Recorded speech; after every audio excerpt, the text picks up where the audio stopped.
γραφείο ξεκίνησε το 2014 στην Τίνο, κάνοντας πολύ απλά project, καμία σχέση με αυτό που έχουμε στο μυαλό μας σαν αρχιτεκτονικό γραφείο, grande, καταστάσεις κλπ. Κάνοντας ρυθμίσεις αυθαιρέτων και πολύ απλά πράγματα και σταδιακά, χρόνο με το χρόνο, εξελισσότανε.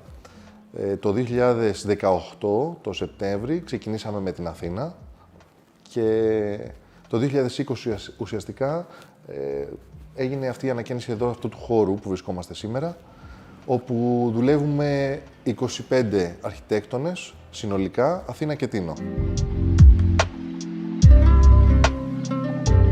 Παρότι υπάρχει αυτή η διπολικότητα, λειτουργούμε όλοι σαν μία ομάδα πάντοτε.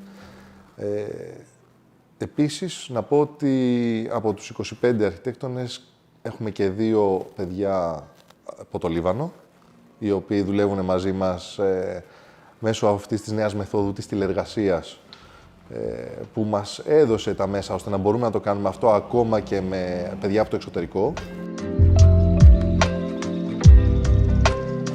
Γενικά ασχολούμαστε με έργα κάθε κλίμακας και θα έλεγα ίσως και κάθε τοποθεσία στην Ελλάδα προς το παρόν. Από μικρές ανακαινήσεις διαμερισμάτων, ανοιγές νέων κατοικιών, μέχρι και μεγάλα ξενοδοχεία ή ακόμα χρειάστηκε τελευταία να κάνουμε και ένα πολύ μεγάλο έργο χωροταξικό ανάπτυξης 1.300 στρεμμάτων στην Κρήτη για τη δημιουργία 5 χωριών, ουσιαστικά όπως ήταν το κόνσεπτ. Οπότε ασχολούμαστε με όλες τις κλίμακες και είναι κάτι που μας αρέσει πάρα πολύ αυτό. Έμπνευση αντλούμε κυρίως από τον τόπο, στον οποίο κάθε φορά καλούμαστε να σχεδιάσουμε. Προσπαθούμε να κατανοήσουμε πλήρως τις ανάγκες του κάθε διαφορετικού σημείου, με τρόπο ώστε να μπορέσουμε στη συνέχεια να μειώσουμε το κατά δυνατόν περισσότερο τα αρνητικά σημεία που μπορεί να έχει και να αναδείξουμε όσο το δυνατόν περισσότερο τα θετικά σημεία του. Μας αρέσει να εξετάζουμε γεωμορφικά χαρακτηριστικά, να δούμε αν δίπλα μας έχουμε ένα δέντρο, μία πέτρα, ένα βράχο, οτιδήποτε. Και συνήθως περιηγούμαστε στην περιοχή στην οποία καλούμαστε να χτίσουμε, ώστε να προσπαθήσουμε να βρούμε σημεία, κλειδιά ενδιαφέροντος, από τα οποία θα αντλήσουμε την έμπνευσή μας. Επίσης, είναι πάρα πολύ σημαντικό να εξετάζουμε την ιστορία και το παρελθόν του κάθε τόπου, γιατί πολλές φορές μπορεί ακόμα και αυτό να σου δώσει το έναυσμα για αρχιτεκτονική σύνθεση. Δεν θα μπορούσα να πω ότι έχουμε μια συγκεκριμένη σχεδιαστική προσέγγιση. Έχει να κάνει περισσότερο, αυτό που μου αρέσει και λέω στα παιδιά πολλές φορές στην ομάδα, είναι ότι δεν θέλω να σκέφτονται ότι έχουν έρθει σε ένα χώρο εργασίας με την τυπική έννοια. Θέλω να σκέφτονται τον εαυτό τους περισσότερο, σαν ότι είμαστε μια συμμορία, που αντί να κάνει γκράφιτι στους τοίχους, ρίχνει μπετά στα οικόπεδα. Είναι πάρα πολύ σημαντικό για μας, πρώτα απ' όλα, να υπάρχει μια πολύ ισχυρή κεντρική ιδέα και να ακολουθείτε μια διαδικασία ανάπτυξης του κόνσεπτ, το οποίο έχει άμεσα να κάνει με την ατμόσφαιρα που δημιουργεί ο χώρος και την εμπειρία που δημιουργεί στο χρήστη. Το δεύτερο έχει να κάνει με το integration, με την ένταξη του έργου κάθε φορά στον τόπο του, κατανοώντας πού βρίσκεται, σε τι συνθήκες έχει το τοπίο, αρχικά, να χάνεται μέσα σε αυτό, αλλά να γίνει και ένταξη στο χρόνο. Να καταλάβει το παρελθόν ενός τόπου, να σταθεί έγκυρα στο παρόν και να δώσει και ένα έναυσμα για το μέλλον, για το πώς θα μπορούσε να εξελιχθεί ο συγκεκριμένος τόπος. Και το τρίτο είναι η κατανόηση των αναγκών του εργοδότη, του κατοίκου, αυτού που θα κατοικήσει στην αρχιτεκτονική. Να καταλάβει δηλαδή κανείς όλο το πλαίσιο, στο οποίο το πώς θέλει να ζει, το πώς θέλει, το τι του αρέσει, ποια είναι τα όνειρά του. Όσο καλύτερα κανείς μπορείς να απαντήσει σε αυτά τα 3 ερωτήματα, δηλαδή να δώσει τη δική του δημιουργική προσέγγιση σαν αρχιτέκτονας σε κάθε θέμα, να τοποθετηθεί σωστά στο τοπίο και στο χρόνο και να κατανοήσει τις ανάγκες του εργοδότη του, τόσο καλύτερο και πιο πετυχημένο θα είναι το αρχιτεκτονικό έργο. Αν και δεν θα μου άρεσε να χαρακτηρίσω εγώ ίδιος την αρχιτεκτονική μου και θα προτιμούσα αυτό να το κάνει ή μάλλον να το κρίνει ο χρόνος, αυτό που θα μπορούσα να πω είναι ότι θα ήθελα να τη χαρακτηρίσω ή τουλάχιστον θα προσπαθούσαμε να είναι τέτοια, ώστε να έχει την τέχνη του ελάχιστου. Δηλαδή, να μπορεί να κατανοεί και να περιγράφει με τον πιο απλό τρόπο και τον πιο περιεκτικό την κεντρική ιδέα που μπορεί να έχει κάθε φορά. Όταν βλέπεις το κτίριο, είτε το βλέπεις στα σχέδια των κατόψεων, των τομών ή το τελικό πραγματικό υλοποιημένο χώρο, θα ήθελα να μπορεί να το διαπνέει η αρχική κεντρική ιδέα. Θα έλεγα ότι η διαδικασία με την οποία ολοκληρώνουμε ένα έργο δίνει πάρα πολύ μεγάλη έμφαση στην αρχική κατανόηση των αναγκών, τόσο του συγκεκριμένου οικοπαίδου, όσο και του ανθρώπου που θα το κατοικήσει.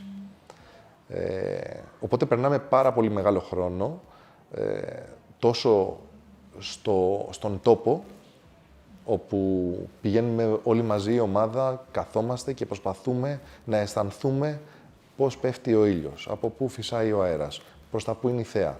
Όσο καλύτερα κατανοήσει κανείς την αίσθηση της παρουσίας στον τόπο στον οποίο θα χτίσει από τα πρώτα στάδια του σχεδιασμού, νομίζω τόσο καλύτερα θα μπορέσει να απαντήσει με την αρχιτεκτονική του πρόταση έτσι, στις συνθήκες. Οπότε θα έλεγα ότι δίνουμε πολύ μεγάλη βάση σε αυτό και στη συνέχεια η διαδικασία έχει ότι μαζευόμαστε όλη η ομάδα σε έναν χώρο. Συνήθως το κάνουμε σαν workshop στο γραφείο μας στην Τίνο, όπου κλείνουμε τις πόρτες, καθόμαστε μέσα 2 εβδομάδες και σχεδιάζουμε σαν να είμαστε στο Πολυτεχνείο, στην ΤΑΦ 12, μια ομάδα αρχιτεκτόνων που κάνουν brainstorming διαρκώς, με σκίτσα, μακέτες, και προσπαθούμε απλά να εκφράσουμε όλες τις σκέψεις που μπορεί να έχουμε για το συγκεκριμένο κάθε φορά θέμα. Είναι αποτέλεσμα ομαδικής εργασίας και συνεργασίας και πραγματικά περνάμε υπέροχα σε αυτή τη διαδικασία. Φεύγουμε τα ξημερώματα, κάνουμε μια βόλτα στην παραλία και ανανεώνουμε τις σκέψεις μας με λίγο θαλασσινό αέρα. Η τυπική μέρα της δουλειάς, θα έλεγα, διαρκώς αλλάζει. Όσο περνάνε τα χρόνια, διαρκώς αλλάζει. Γίνεται ένας πανικός με τα τηλέφωνα, Οπότε προσπαθείς πάντα να κρατήσεις το δημιουργικό χρόνο προς το τέλος της μέρας. Όταν ο ήλιος δει, τότε είναι οι ωραίες στιγμές που μπορείς και είσαι δημιουργικός και αρχίζεις και σκέφτεσαι πάνω στο πώς θα κάνεις την επόμενη σύνθεση. Το γραφείο θα το δούμε. Δεν θα έλεγα ότι πάλι έχει στερεότυπα σε σχέση ότι κάτι γίνεται σε έναν χώρο ή κάτι γίνεται σε έναν άλλον. Η αρχιτεκτονική διαδικασία μπορεί να συμβεί παντού. Και ακόμα καλύτερα έξω από το γραφείο. Στο οικόπεδο, στην πόλη, σε μια βόλτα, σε ένα καφέ, σε ένα εστιατόριο. Την ώρα που θα συζητήσεις με τους φίλους και συνεργάτες του γραφείου πάνω στις ανάγκες του κάθε έργου. Σε κάθε χώρο λοιπόν του γραφείου οργανωνόμαστε σε ομάδες ανά project. Τα παιδιά δουλεύουν ανά ομάδες σε κάθε θέμα και στη συνέχεια μπορεί να συναντιόμαστε είτε μέσω Skype, όταν δεν βρίσκομαι εδώ και είμαι στην Τίνο, είτε στο χώρο του meeting που είναι δίπλα μας. Βρισκόμαστε, συνδεόμαστε όλοι σε μία οθόνη και ανά ομάδα, ανά project τα λέμε και παίρνουμε τις αποφάσεις για το πώς πρέπει να προχωρήσει. Αυτή τη στιγμή ασχολούμαστε με το σχεδιασμό κάποιων ιδιωτικών κατοικιών, καθώς και κάποιων ξενοδοχειακών έργων Χαιρόμαστε που έχουμε την ευκαιρία αυτή τη στιγμή να κάνουμε το πρώτο μας έργο εκτός Ελλάδος, το οποίο ολοκληρώνεται το επόμενο διάστημα, με μια ιδιωτική κατοικία στην Λεμεσό.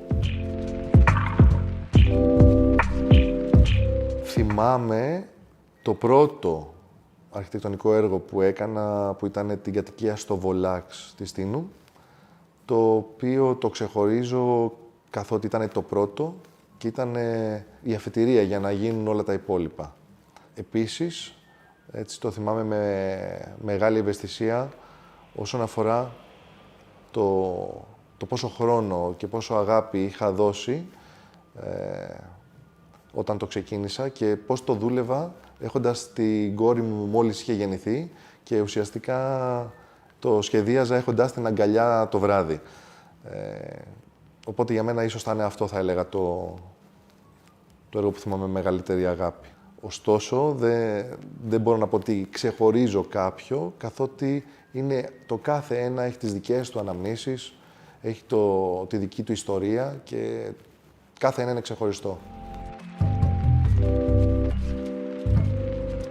Θα ήθελα πάρα πολύ να έρθει μια μέρα και να σχεδιάσουμε κάτι το οποίο να μην έχει από πίσω του κάποιον επενδυτή ή κάποιον πολύ συγκεκριμένο πελάτη, αλλά να είναι στα πλαίσια μιας κοινωνικής αρχιτεκτονικής, η οποία να γίνει άνευ αποδοχών, με όλη την ενέργεια και όλη μας την αγάπη, για κάτι το οποίο να έχει ένα πολύ ευρύτερο όφελος προς την κοινωνία και το περιβάλλον. Ιδανικά θα ήθελα πάρα πολύ να μπορούσαμε κάποια στιγμή να κάνουμε ένα τόσο σημαντικό έργο και να το δούμε να υλοποιείται κιόλας και να έχει κάποια τόσο σημαντικά ωφέλη. Σκεπτόμενος λοιπόν για το ποιος αρχιτέκτονας με έχει εμπνεύσει, δεν θα μπορούσα παρά να αναφερθώ στο δάσκαλό μου στα φοιτητικά μου χρόνια, τον Τάση τον Παπαϊωάννου, ο οποίος τον θεωρώ τον αρχιτεκτονικό μου πατέρα και θεωρώ ότι δεν θα μπορούσα να έχω εξελιχθεί σε αρχιτέκτονα χωρίς τη δική του βοήθεια σε αυτή τη διαδρομή.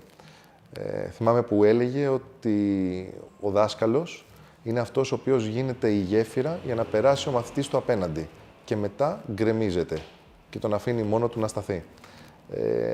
Αυτό αισθάνομαι λοιπόν και θυμάμαι ότι έκανε ο Τάσης και για μένα και τον ευχαριστώ πολύ.